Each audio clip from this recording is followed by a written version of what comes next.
Предупредување за Европа, дадено од подпредседателот J.D. Венс.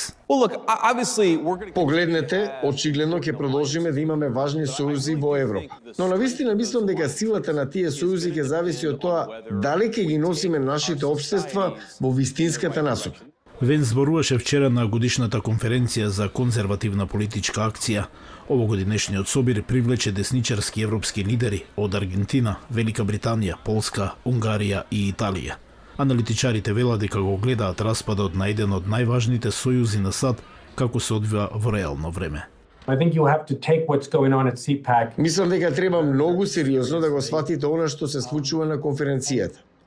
Знаете, она што ние овде го гледаме е одвојување на Америка од нашите традиционални сојузници во Европа од НАТО.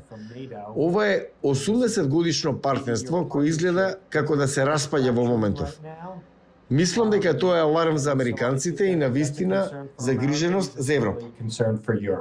Не сите европејци не се согласуваат со администрацијата на Трамп. Завршете ја војната. Председателот Трамп е во право.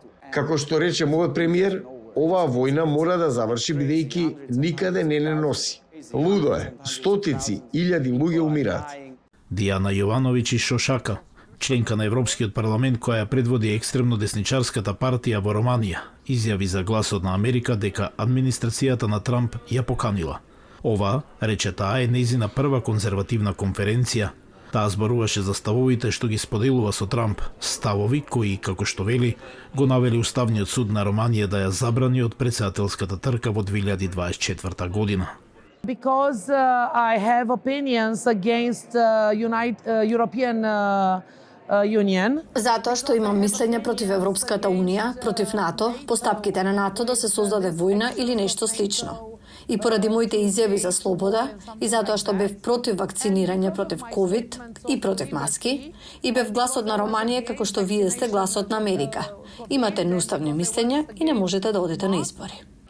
Конференцијата за конзервативна политичка акција беше инструментална во издигнувањето на Трамп до врвот на конзервативната политика. Тој се обрати на состанокот за време на неговиот прв мандат. Оваа година тој зборува утре.